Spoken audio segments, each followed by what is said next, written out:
Séisme au sein du FC Barcelone et de l'autre côté, on a un Real de Madrid qui est gueulard. Les gars sont en train de faire des révélations chocs. À un certain moment, je me pose la question, est-ce qu'ils sont conscients de ce qu'ils disent? Alors les gars, ce sont les gros sujets de cette vidéo. Malgré qu'on va aussi regarder le côté de l'Arabie Saoudite avec CR7, je tiens encore à préciser, restez scotchés. Ce sont les gros sujets de cette vidéo.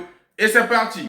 Salut les gars, j'espère que vous allez bien. Moi c'est MC Joli, on parle 100% football, tout c'est de l'actualité. Si vous êtes nouveau à la page, n'hésitez pas à vous abonner, de partager au maximum car c'est ça qui fait le référencement. Comme Etienne toujours a dit, c'est gratuit. Tu likes, tu partages et tu t'abonnes. Je suis sûr qu'il y a quelqu'un de ton entourage qui peut aimer ce que je fais. Donc du coup, n'hésite pas de partager. Alors, je sais pas si je dois appeler ça le séisme.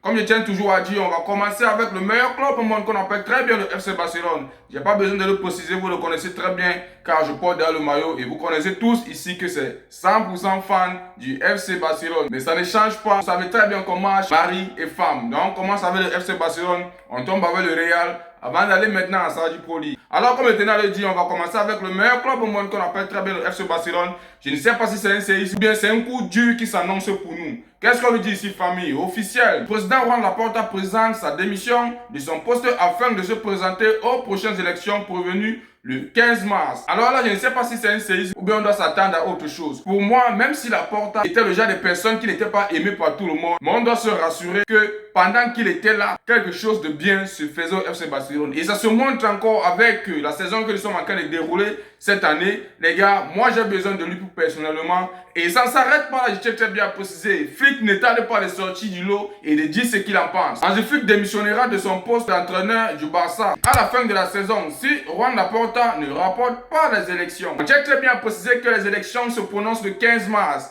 Alors, mais qu'est-ce que le club va devenir jusqu'à là? Moi, plus particulièrement, et c'est que toi aussi qui me regardes, si tu es fan du FC Barcelone, tu aimerais que Hansi Flick puisse rester là. Parce que les gars, moi j'essaye de comprendre Hansi Flick dans un contexte. Est-ce que vous avez déjà eu à vous attacher avec quelqu'un et savoir qu'avec lui, vous marchez dans la bonne direction et subitement vous entendez qu'il n'est plus là? Vous allez péter un plomb, vous allez lécher la barre quelque part. Alors que Hansi Flick, c'est un entraîneur qui connaît d'abord le métier, qui connaît comment se comporter et qui amène le FC Barcelone dans toutes les victoires consécutives. Alors là, les gars, je tiens encore à préciser que moi, je n'aimerais pas entendre que Hansi Flick quitte le FC Barcelone parce que ça sera un séisme comme je tiens à préciser depuis le début de la vidéo, les gars. Vraiment, ça sera très colossal. Je n'aimerais même pas voir ça. Nous sommes en train de traverser une meilleure saison et on espère vraiment que la prochaine saison qui se prononce, on puisse encore la traverser dans les meilleures et bonnes conditions. On continue, famille. Alors, on apporte à cette dénonce à propos du Camp Nou. Nous tous, nous savons ici que le Camp Nou, ça fait une décennie que c'est en construction. Même moi qui parlais là, je suis gêné à un certain moment. Alors, qu'est-ce qu'on nous dit ici, famille? Le Camp Nou devait être prêt en 2027. Et on tient très bien à préciser que c'est en fin 2027. Je continue la lecture. Juan Laporta, au moment d'évoquer les travaux du Camp Nou, il dit ceci: tout sera terminé d'ici fin 2026. Puis le toit sera installé en 2027. Cela nécessite 4 mois d'inactivité dans le stade. Et je pense que sera terminé d'ici fin 2027. Alors les gars, à un certain moment, je me dis que c'est un menteur. Même si, moi je vois que c'est un menteur. Le stade que nous sommes en train de voir là, c'est seulement côté Spotify et côté quoi là, et le côté sud, c'est côté nord que c'est fini. Mais le reste, c'est au champ. Il n'y a pas de toit, tout ça. Et on nous dit que c'est fin 2027 que ça va finir. Bref les gars, croisons les doigts. Vous savez très bien quand on est fan d'un club, on est fan de tout, hein. Croisons le doigt, on aimerait vraiment que ce stade termine parce que les voisins d'à côté qu'on appelle le Real de Madrid, les gars ne cessent de nous insulter à propos de ce stade. On aimerait voir ce stade terminer au moins pour qu'on puisse en sortir du lot. Ils n'auront plus de quoi nous dire que comme ça, non les gars. On veut voir le stade terminer. Il fait le travail à la Porta. Et je dis même qu'il fait le travail à la Porta. Est-ce qu'il a même su d'être encore là? Vu que les élections, c'est en mars, dans le 15 mars. Bref, on croise les doigts comme on tient à préciser, terminer le stade et ça fera du bien au club. Alors vous savez très bien qu'il y a beaucoup de blessés au sein du FC Barcelone tous ces derniers temps. Il y a les Rafinha, il y a les Pedri, il y a les Gavi, il y a les Christensen. Bref, ils sont nombreux. Figurez-vous une seule minute que le dernier match qu'on a joué, on a gagné les gars, on a joué sans Rafinha, on a joué sans Gavi, on a joué sans Pedri, mais on a gagné. Le FC Barcelone est dans une ligne droite et extraordinaire les gars. Je tiens toujours à préciser dans toutes mes vidéos ou bien dans tous les débriefings des matchs du FC Barcelone que je fais, je dis que nous serons champions d'Espagne cette saison. Même si on nous fait n'importe quoi, n'enlevez pas ça dans vos têtes, nous serons champions d'Espagne cette saison, il n'y a rien à dire. Rafinha a été interrogé, vu qu'il est absent depuis ces derniers temps. Alors il répond en disant ceci: il y a des chances que je sois présent pour affronter l'Atlético jeudi. Je me sens bien, mais je dois encore attendre. Sans doute oublier que ça circule sur le net tous ces derniers temps qu'il a repris les entraînements.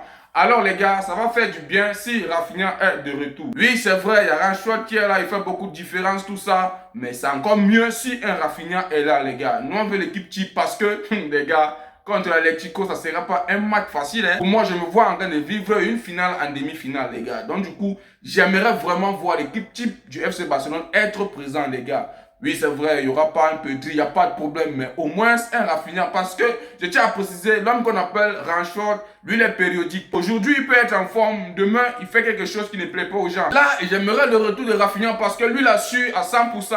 Rafinha, Yamal, De Jong, les gars, ça serait quelque chose de malade. Hein? S'il y a un Baldé au rendez-vous, un Fermin, un Olmo, un De Jong, c'est quelque chose de fou, les gars. Ça va aller très vite et je ne pense même pas qu'Alexis va voir, on va passer.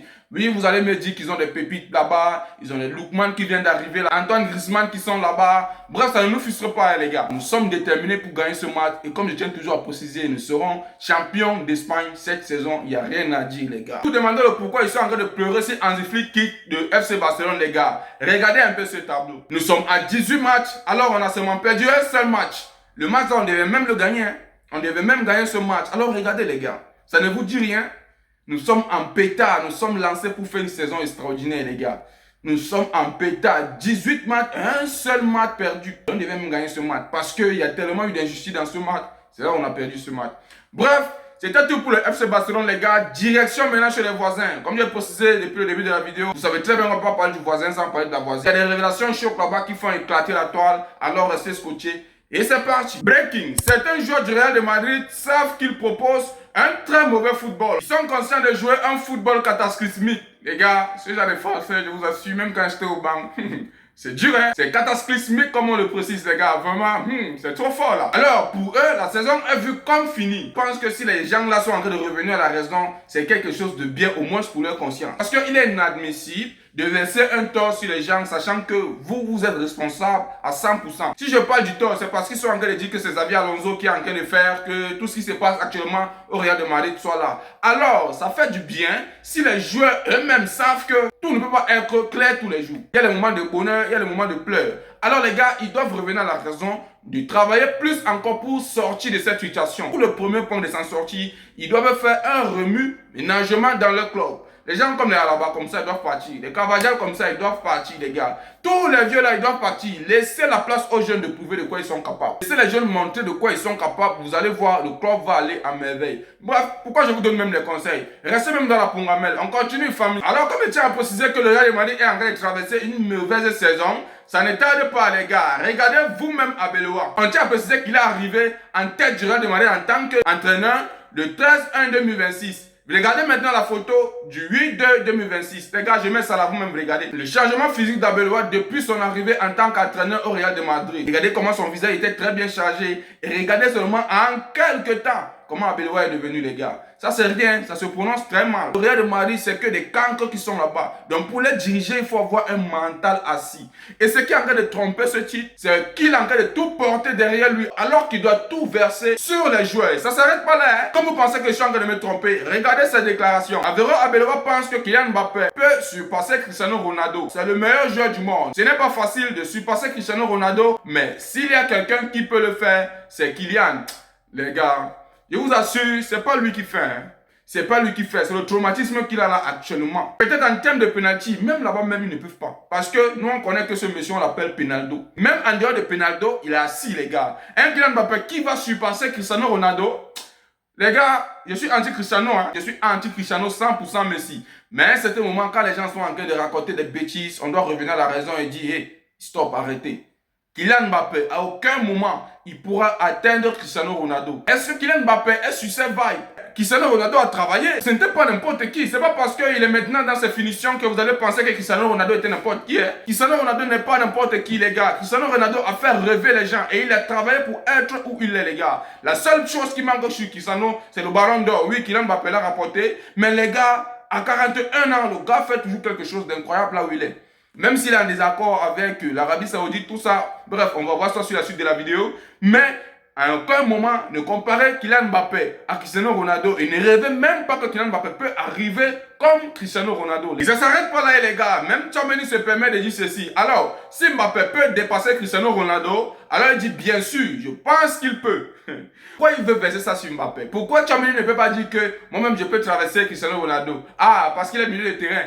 C'est ça, parce qu'il est milieu de terrain, il n'est pas un finisseur ou bien un ailier en quelque sorte. Arrêtez ça, les gars. Arrêtez de faire rêver les jeunes là. Ils doivent travailler, oui, ils doivent rêver, mais à un certain moment, ils doivent revenir à la raison, les gars. Cristiano Ronaldo, je ne l'aime pas, j'avoue, mais ce qu'il a fait, il faut énormément du travail pour que quelqu'un puisse l'arriver. Quand je vois ces jeunes faire ce qu'ils sont en train de faire là, je ne pense pas que quelqu'un entre eux peut le faire, les gars. Alors, comme je tiens à préciser, ça s'arrête vraiment pas la veille de Real de Madrid. Deux sont en train de dire que Kylian Mbappé peut surpasser Cristiano Ronaldo, tout ça. Mais Mbappé lui-même ne prend pas ses responsabilités. Deux séquences de Kylian Mbappé font actuellement le buzz sur les réseaux sociaux. On l'attend s'en prendre vulgairement au corps arbitral du match du Real de Madrid contre Valence. Il précise très bien ceci. Tête de...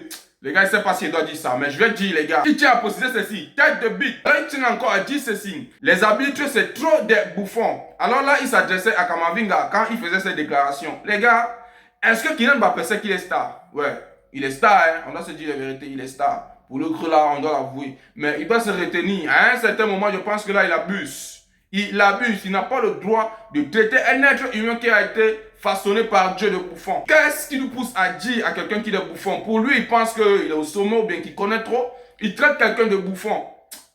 Les gars, les gens du Real, là, revenez à la raison, hein? Oui, c'est vrai, les arbitres sont chiants, tout ça, mais ça ne te donne pas le droit de traiter quelqu'un de bouffon. C'est ce genre de personnes-là que vous êtes en train de dire que non, il peut surpasser Cristiano Ronaldo. Vous êtes malade ou... À un certain moment, je peux comprendre ce qui est en train de traverser Mbappé par la tête, là, les gars. Vous avez vu ce qu'il a posté? Alors là, il est en train d'annoncer directement que le mondial s'annonce en pétard, les gars. Il est fou, hein?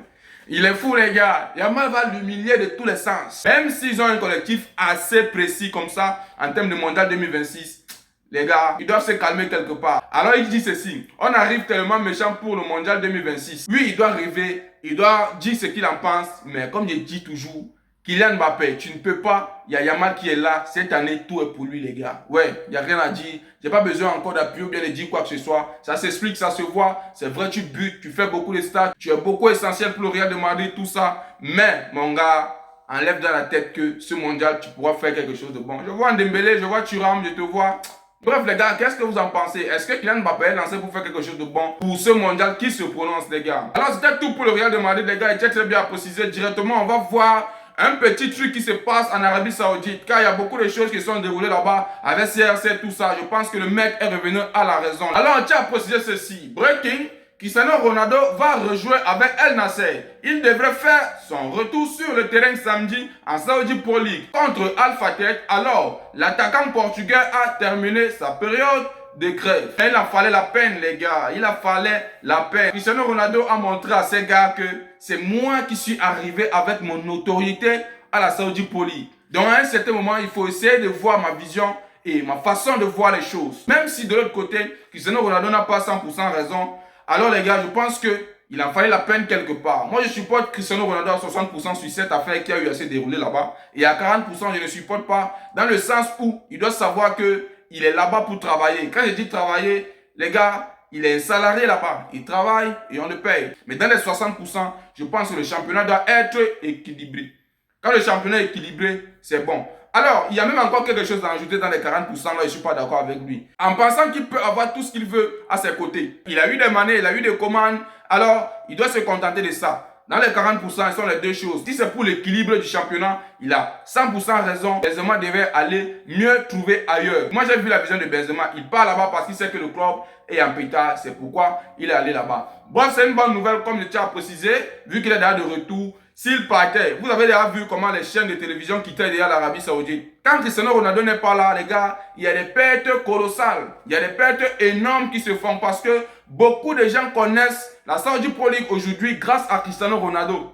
On doit se l'admettre et on doit l'accepter. Moi, je ne connaissais même pas Al Hilal, les El Nasser, tout ça. Les gars, je ne regardais pas ça. Mais parce que je suis anti-Cristiano, je dois voir ce qu'il fait afin de l'allumer comme je suis en train de faire actuellement. Maintenant, je connais tous les clubs de l'Arabie Saoudite. Bon, pas tout quand même. Hein. Bon, bref, les clubs qui sont au top. Alors les gars, je pense que là, il avait raison quelque part et de l'autre côté, il n'avait pas raison. Vous avez vos claviers, n'hésitez pas à me dire en commentaire ce que vous en pensez. Et c'était tout pour cette vidéo les gars, j'espère que vous avez aimé. N'oubliez pas de vous abonner, de partager au maximum car c'est ça qui fait le référencement. Comme Etienne toujours a dit, c'est gratuit. Tu likes, tu partages et tu t'abonnes. Et on se dit à plus pour une nouvelle vidéo. Ciao, ciao.